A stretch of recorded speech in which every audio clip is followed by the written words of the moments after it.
A 32-year-old Mutare man is in trouble and has been arrested by the Zimbabwe Republic Police for comparing President Mnangagwa and his predecessor, President Robert Gabriel Mugabe, the late Malcolm Masarira, who resides in Chikanga, Mutare, is in trouble after he was reported to the police by Esau Mupfumi, a 60-year-old Adala who lives in Mutare Fair Bridge. So what really happened is that Masarira commented in a WhatsApp group or posted in a WhatsApp group and accused the ZANU PF leadership that they failed to resuscitate the economy to an extent where the party structures have been dissolved naturally as people are now disgruntled and angry. So I'm going to actually read the facts to this matter.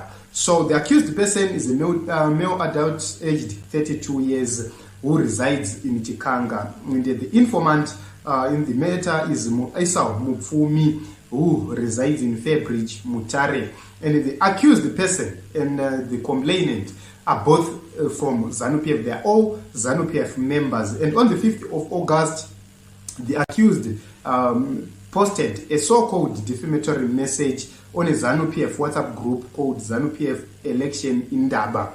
By posting messages that insult the President E.D. Mnangagwa and words quoted, "People are suffering out there and our structures are empty. ZANU have lost confidence in the party because they feel neglected.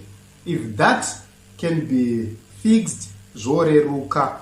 I remember the genius Robert Mugabe during time yama interface. Vanhu vachichema so achitaura nekufara ndara uyu addressing issues that would have been raised at provincial level. President ngavaudzwe zviri paground zvaminama. And it is translated to say, in short, the current president is not doing enough. That is the translation given by the police. The accused person insulted the president, Comrade Emmerson Mnangagwa, by comparing him to the late former President Robert Mugabe. That is to say, the current president is performing below par.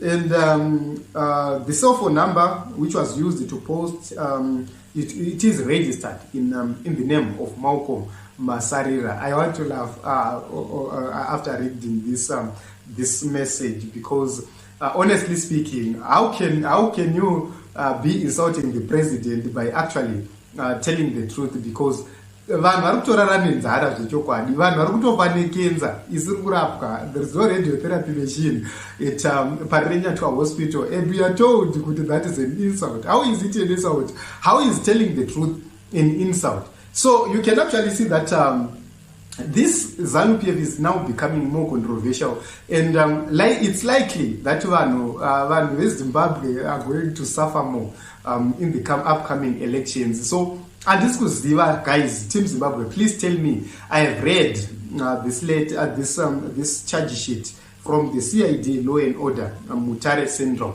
and I am failing to understand the actual reasons behind such a very incompetent charge sheet. I don't know what you think. In the comment section, please, guys, let us talk. But 2023 is going to be a very different year.